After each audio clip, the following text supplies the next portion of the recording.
Bonjour à tous, et on est parti pour cette quatrième partie du speedrun jusqu'à 2000 Elo. Let's go!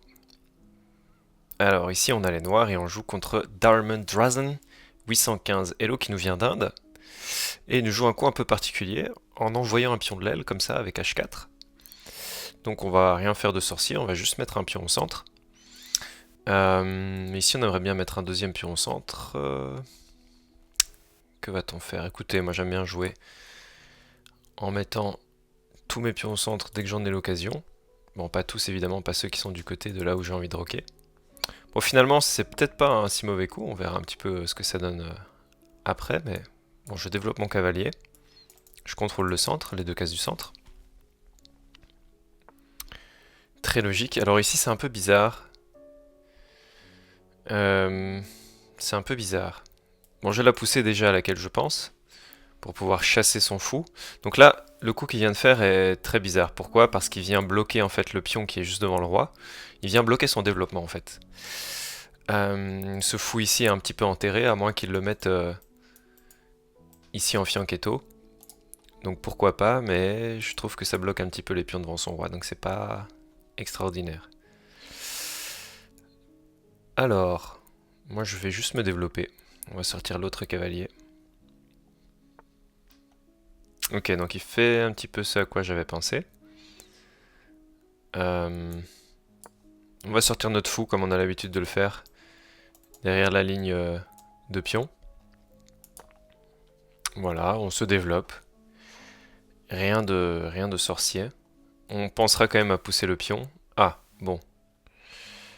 Alors ça c'est bien joué. C'est bien joué.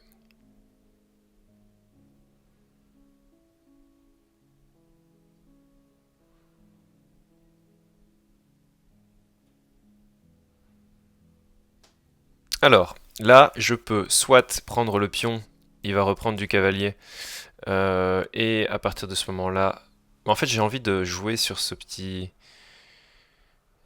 truc-là, de dire que son fou est mal placé. J'ai dame B6 aussi qui est intéressant, qui attaque son pion juste ici. Et je me dis que s'il prend le pion ici intermédiaire en C5, je pourrais aller croquer le pion en B2, contre-attaquer la tour. Il va devoir bouger le cavalier, et en fait je pourrais venir ici manger juste après le pion en C2. C'est pour ça qu'il fait ça, mais là le problème c'est que... En fait il n'y a pas trop de problème pour lui, mais... Je peux déjà manger ici une fois au centre. Et on voit que cette diagonale là, elle deviendra assez faible quand même. Donc il faudra qu'il fasse attention à ça.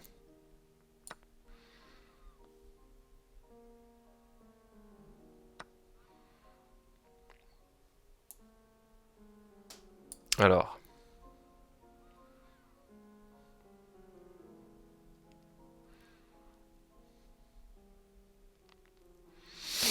Ok, j'ai joué un peu vite peut-être.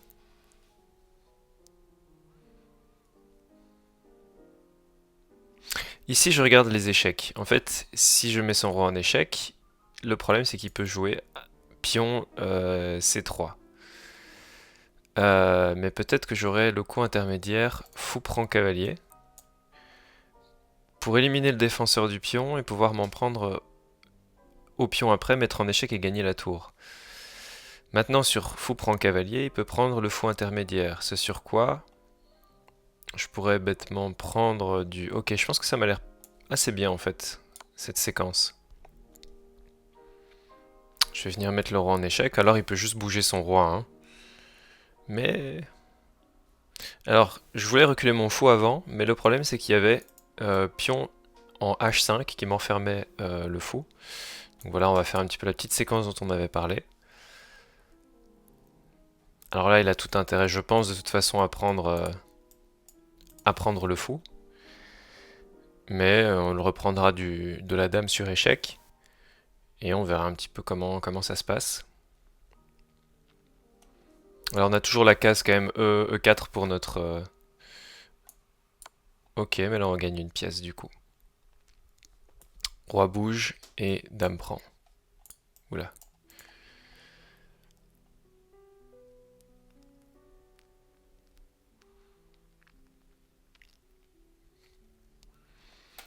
Donc voilà, on a bien fait de... On a regardé un petit peu les coups forcés, hein. Le coup forcé, c'était le fou B4 échec. Et on va venir prendre de la dame pour proposer directement l'échange de dame, parce qu'on a une pièce de plus, donc c'est évidemment avantageux pour nous. Et là, il s'empresse d'échanger, mais là, avec une pièce de plus, normalement, ça devrait être assez rudimentaire. Là, la suite du plan, c'est de mettre la tour sur la colonne ouverte. Le petit roc n'est même pas obligatoire en réalité. Ok, donc là, on va...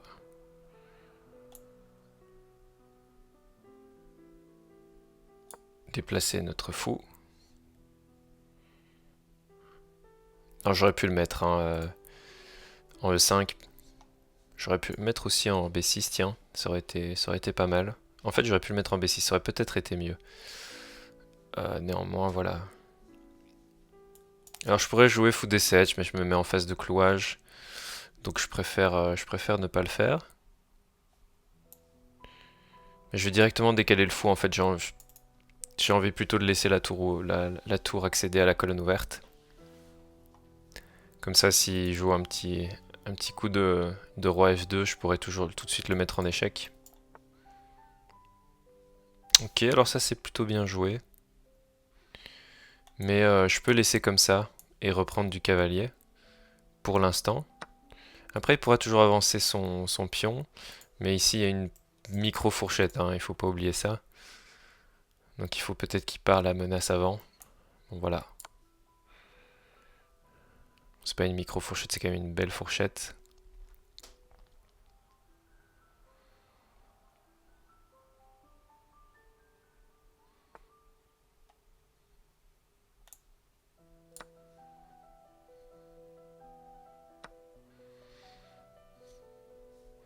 Donc s'il attaque le pion, est-ce que je peux contre-attaquer?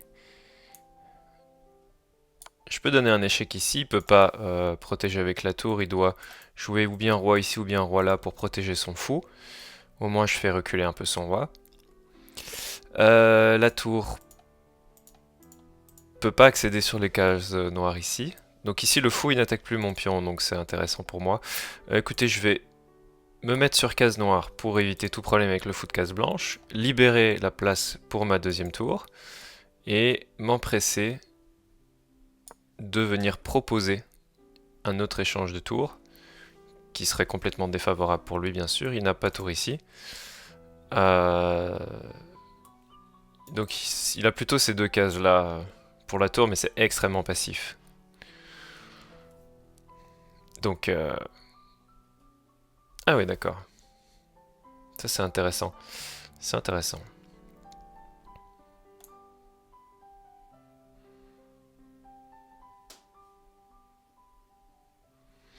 Donc ici j'ai deux choix. Je peux mettre ma tour, enfin j'ai plusieurs choix, hein, mais je peux mettre ma tour ici en C3 pour pouvoir venir clouer son fou. Ce sur quoi il va devoir venir défendre son fou. Et ça va être assez pénible, mais je n'aurai pas de pion forcément pour appuyer le clouage. Donc, mais je pense que c'est le plus fort, donc je vais faire ça. Sinon je pouvais aller manger ce pion-ci. Et un petit peu raser les pions. Mais ici je vais essayer d'envoyer les pions quand même. Et d'appuyer un petit peu sur le clouage. Et là j'ai l'impression que c'est pas trop mal. Donc on va calculer F5. F5 roi bouge. Fou ici échec. Roi ici. Ok. Et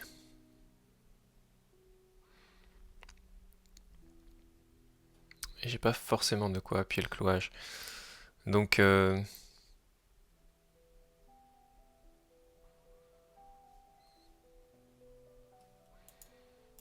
le roi va se retrouver ici. Ah mais je peux être un petit peu plus malin. Et venir couper cette case-ci, qui est une case très importante, pour pouvoir ensuite jouer F5. Donc ça c'est assez malin. Maintenant il a toujours les cases de repli pour le fou. Mais... Ah ok, donc il essaye d'empêcher, mais surprise, prise et prise, ça l'empêche pas vraiment. Vous allez voir. Oula, j'ai du mal avec les flèches un peu, excusez-moi. Voilà, donc prise ici, en fait le roi est cut sur les cases noires. Il peut venir soit prendre le pion, soit ici, mais dans les deux cas il va perdre le fou. Et donc, nous, on va gagner le fou derrière. Tout simplement.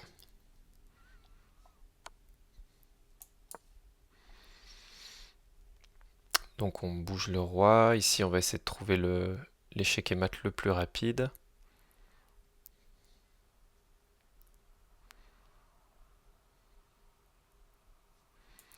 Peut-être tour ici pour bloquer tous les retours du roi. Déjà, on va faire un petit peu du chantage à l'échange. Puis ensuite, on mettra la tour ici. Et puis on jouera un petit coup de G6 et on essaiera de mater avec le pion.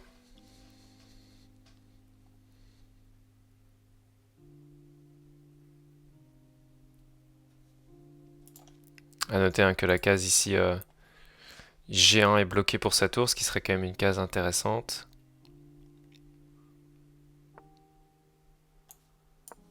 Donc voilà, ici, s'il nous laisse faire, on va faire un petit coup de G6 échec et mat. Je pense que ça devient compliqué pour lui. Et hop, G6. Prise, prise, échec et mat du pion. Plutôt joli pour terminer. Petit échec et mat avec le pion. On a setup, hein, ça on l'a vu en amont. Et puis une fois que ce sera terminé, que notre adversaire acceptera sa défaite. Oh, et voilà, pion assassin. Voilà, on va faire le petit bilan de la partie, on va analyser ça. Ok, on a plutôt bien joué cette partie-ci, 88% de précision. Donc ici on prend le centre, hein, voilà. Bon, mais c'était un bon coup aussi de prendre le centre avec un pion de l'aile.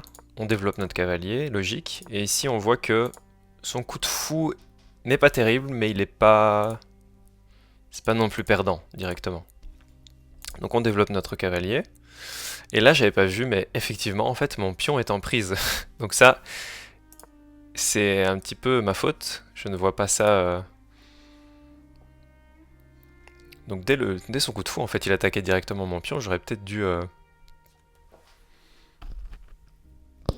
Donc c'était un petit peu pénible.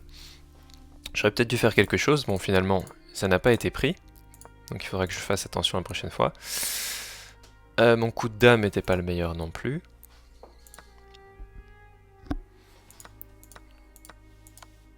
Ok. Et là, je pense qu'il devait vraiment prendre le fou, hein, pour maintenir... pardon. Prendre mon... Oui, c'est ça. Prendre mon fou avec le pion pour maintenir un petit peu une espèce d'égalité. C'est sur quoi j'aurais certainement joué fou ici. Petit roc, et puis la partie continue, mais...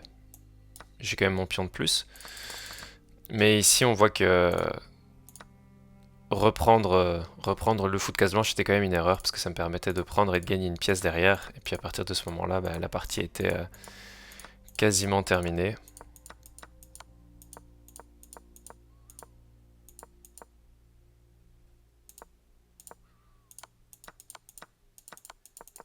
Gain de pièces, et puis le petit